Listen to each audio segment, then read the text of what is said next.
Live opera is back. After going dark for so many months, like many venues due to COVID, Maestro Roderick Cox is conducting the San Francisco Opera's first ever drive-in opus, Rossini's The Barber of Seville. I got to talk to Maestro Cox about his life, his music, and this unique pandemic performance. Maestro Roderick Cox has conducted professional orchestras all over the world, but when he takes the stage at San Francisco Opera's The Barber of Seville, it will be different, to say the least. It is very different. I mean, this is revolutionary in terms of opera in the United States. During COVID, this is the first major house in the entire country that is doing something on this scale since this pandemic started. A team of technicians has been working for weeks building this outdoor stage at the Marin Center Drive-In. Patrons will watch and listen from the COVID safety of their cars and see a stellar cast that includes Lucas Meacham as Figaro, seen here at SF Opera back in 2013. Figaro is this sort of, he's this jack of all trades, this guy who's had to develop many skills to survive during the time and reinvent himself. He's sort of probably indicative of what many of us have had to do during COVID. Cox said they had to reinvent the rehearsal process as well. Everything that can be thrown at an opera company to perform has been thrown.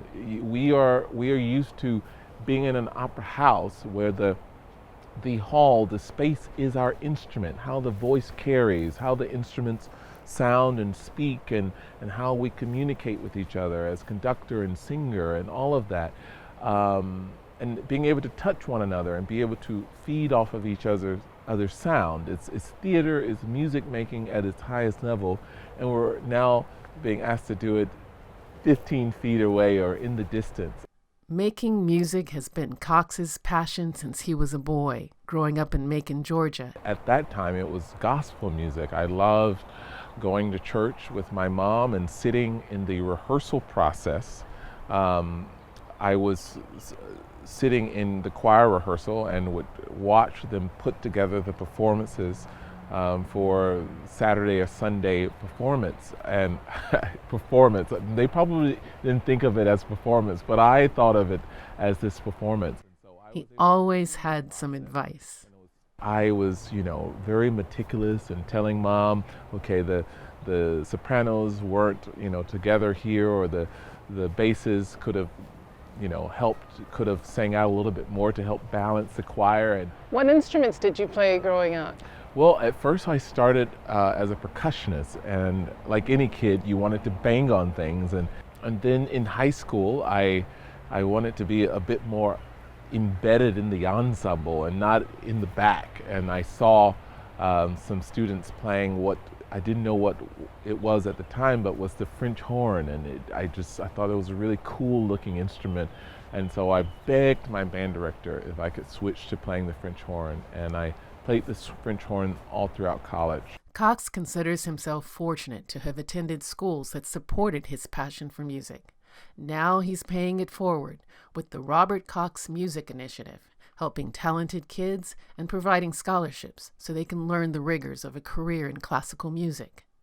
Black Renaissance cameraman John Anglin has a daughter, Madison, who sings, plays piano, conducts, and even writes string and horn arrangements. Now she's heading to NYU to complete her master's. What is Cox's advice to students like her? What's most important is your determination and your fire within you. I was just talking to Lucas Meacham, who's our Figaro, who's one of the greatest Figaros in the world right now, and we were talking about this balance today, how you just cannot do this work by putting, dipping one toe in the water. You really have to make the decision to give yourself to it 100%.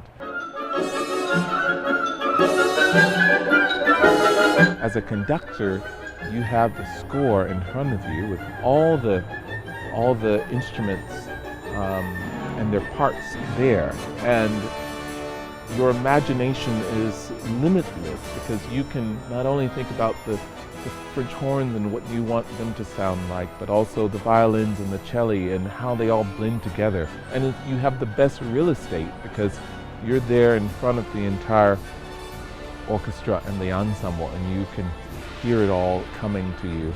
And when you hear and feel that energy from this organism, which is the orchestra coming from the floor and here and there, it is such a gratifying feeling that it's almost impossible to explain, but it's like heaven, I would imagine.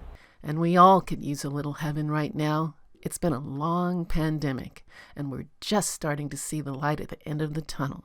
We're all working hard to make this production happen, and that's beautiful, it's hopeful, and I hope that San Francisco and the community supports this production and really be a part of it with us, because that's the element that we've been missing during COVID. Is as recreative artists, we're recreating this opera that Rossini wrote. We also need the audience as the other element to consume that art. And so we're excited that audiences will finally rejoin us in taking part of that process of creating art. Well, best of luck. Thank you. Maestro Cox, thank you so Roderick, much. thank you. I got to tell you, I haven't said that in my life. You can call me Roderick. It's totally fine. It's totally fine. Don't miss Maestro Roderick Cox at the San Francisco Opera's drive-in production of The Barber of Seville. It's happening at the Marin Center Drive-In in San Rafael, April 23rd through May 15th. For tickets and information, go to sfopera.com. You can follow Black Renaissance on Instagram. The handle is @BlackRenaissanceTV.